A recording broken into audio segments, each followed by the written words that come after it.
प्रभु सम्मान में सारे सभी जने उसे प्यारे। भला क्यों नीच माने हम जगत को प्यार देवे हम। धर्म का सार यही है, सत्य का सार यही है। प्रार्थना देवे हम जगत को प्यार देवे हम। धर्म वो एक ही सच्चा जगत को प्यार देवे हम। जय हिंद। अहिंसा दिवस। महात्मा गांधी एक ऐसी शख्सियत थे, विद्यार्थियों आपको मालूम होना चाहिए, शायद इसी कारण से हम 3 दिवस राष्ट्रीय उत्सव के रूप में मनाते हैं। 15 अगस्त, 26 जनवरी, 2 अक्टूबर महात्मा गांधी की जयंती। महात्मा गांधी न केवल गुजराती थे, न गुजरात के, बल्कि पूरे देश के, पूरे विश्व के थे, क्योंकि उनमें विश्व मानवता कूट कूट के भरी हुई थी। वो वकील के रूप में अध्ययन करने के लिए गए, जिस तरह से आप अध्ययन करने के लिए महाविद्यालय में आए, और वकील बन करके वो बड़े वकील हो सकते थे, लेकिन उनसे बड़ा वकील आज तक कोई नहीं बन सका। वो मानवता के वकील बने, देश की आज़ादी के वकील बने। उन्होंने अंग्रेजों को यहाँ से खदेड़ा। इस तरह का वकील इस दुनिया में न कभी हुआ न होगा। इसलिए उनकी पुस्तकें अगर पढ़ी जाए तो हमें सर्वोदय, जिसके बारे में उन्होंने लिखा, वो पुस्तक उन्होंने महज जहाज की यात्रा पर करते करते लिख डाली थी। और उस पुस्तक में उन्होंने छोटी सी पुस्तिका, जिसमें ये बताया कि मानवता, मनुष्यता और जो हम सर्विस करते हैं वो किस तरह की होती है। वकील के ऊपर भी उन्होंने लिखा, इंजीनियर और डॉक्टरों के बारे में लिखा। और उन्होंने उस वकालत करने के साथ साथ उस वकील के पैसे को अगर हम गौर से देखें तो पता चलेगा। इसलिए मुझे ये ध्यान रखना पड़ता है, हमें हमेशा याद रहे कि वही वकील नहीं होते जो अपने लिए, अपने स्वार्थ के लिए लड़ते हैं। मनुष्यता के लिए लड़ना बड़ी बात होती है। इसलिए महात्मा गांधी को विश्व याद रखता है। महात्मा गांधी की मूर्तियां विश्व के हर कोने में लगी हुई है। अमेरिका के राष्ट्रपति ओबामा ने कहा था एक बार कि मैं अगर कोई सपना देखता हूं तो इतना ही सपना देखता हूं कि मैं राष्ट्रपिता महात्मा गांधी के साथ नाश्ता करता हुआ महसूस करूं। तो सपना अगर आज के राष्ट्राध्यक्ष देखते हैं तो महात्मा गांधी के लिए, क्योंकि महात्मा गांधी ऐसी शख्सियत थे, जैसे आपके गीत में भी आया है कि वो चाहते तो राष्ट्रपति, प्रधानमंत्री बन सकते थे, लेकिन नहीं, वो बहुत ऊपर थे। ये भौतिक पद है, उन्होंने वो पद हासिल किया था जिसको हम हमेशा के लिए नमन करते रहेंगे।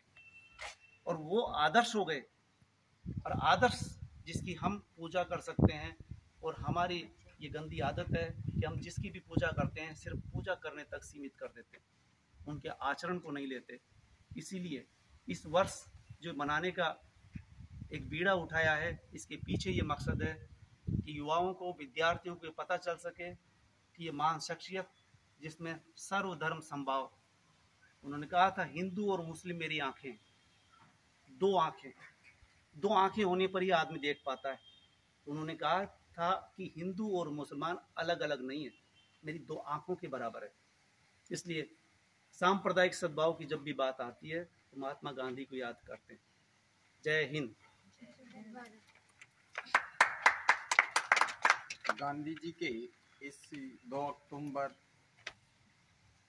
राष्ट्रपिता महात्मा के दिवस पर जो हम एक आज़ादी के रूप में मना रहे हैं, उस पर इनको कोटि कोटि नमन और यहाँ पर सभी उपस्थित हमारे कॉलेज के प्रिंसिपल सर, हमारे लेखा सहायक अधिकारी सर और स्टाफ साथी और प्यारे छात्र छात्राओं, गांधी जी का संदेश ही हमारे जीवन का मूल रूप है।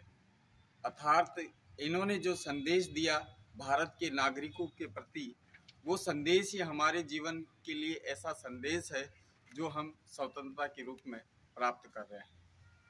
अर्थात इन्होंने दक्षिण अफ्रीका में जो वकालत की और वकालत के बाद भारत पर जब लौटे तो इन्होंने भारत की राजनीतिक व्यवस्था को देखकर ऐसा महसूस किया कि मुझे भारत के लिए कुछ करना होगा। तब तक राजनीति चरम सीमा पर थी, तो इनको इनके साथियों द्वारा बताया गया कि आप किसी भी पद के लिए, तो इन्होंने पद का लालच ग्रहण नहीं किया। फिर भी भारत के लिए इन्होंने उन लोगों से स्वतंत्रता के प्रति जो समर्पित थे उनसे संदेश लेकर ये कहा कि हमें आगे बढ़ना है और आगे इस तरह बढ़ना है कि बिना किसी जन धन की हानि के हम हमारी जो नियम और तरीके हैं और वकालत है उसी तरीके से इनको बाहर निकालना है अंग्रेजों को। तो वो चाहते तो उसी समय स्वतंत्रता संग्राम भी करवा सकते थे, लेकिन नहीं, उन्होंने ऐसी कई योजनाएं और नियम प्रक्रिया अपनाई जिसके कारण भारत को स्वतंत्रता मिली। और आज हम राष्ट्रपिता के संदेश पर इस भारत की नींव को आगे मजबूत करने के लिए ऐसे उत्सव और इनकी जयंती पर समर्पित है। तो हम राष्ट्रपिता से यही मतलब जो आज धर्म सभा और ये कर रहे हैं, ये एक स्वतंत्रता रूप जैसा उत्सव है जिसे हम अपना रहे हैं। जय हिंद, जय भारत। आदरणीय प्राचार्य महोदय, सम्मानीय मेरे शिक्षक साथीगण और प्यारे विद्यार्थियों, आज जैसा कि आप सभी जानते हैं हम गांधी जयंती मनाने के लिए यहाँ एकत्रित हुए हैं। अक्सर हम सभी गांधी जी के बारे में या तो उनकी जीवन परिचय पढ़ते हैं और या फिर उनके सत्याग्रहों के बारे में पढ़ते हैं, लेकिन मैं आज उनकी आत्मकथा सत्य के साथ मेरे प्रयोग का एक उदाहरण आपके सामने प्रस्तुत करना चाहूंगी जो उन्हीं के शब्दों में है। वाणी सत्य से प्रतिष्ठित होती है, सत्य धर्म का मूल है। झूठ में हाँ बोलने से कई गुना बेहतर है ईमानदारी से ना बोलिए। मेरा राजनीतिक जीवन जितना सफल रहा, मेरा पारिवारिक जीवन उतना ही असफल हो गया। मेरे पुत्रों ने मुझसे पूछा, बाबा तुम लोगों को सत्य और अहिंसा का पाठ पढ़ाते हो, आज हमारे घर का सम्मान घातक सिद्ध क्यों हो रहा है? मैं मौन था। सम्मान सुनने में बहुत छोटा शब्द लगता है, परंतु इस शब्द में बहुत गहराई है। मैंने आज तक जिनका सम्मान किया, क्या वो मेरे लिए घातक बन गया? मैं समझ गया जरूरत से ज्यादा चीज घातक ही सिद्ध होती है। वह मुझे समझ नहीं पा रहे हैं, मैं उन्हें अविश्वसनीय लग रहा हूँ।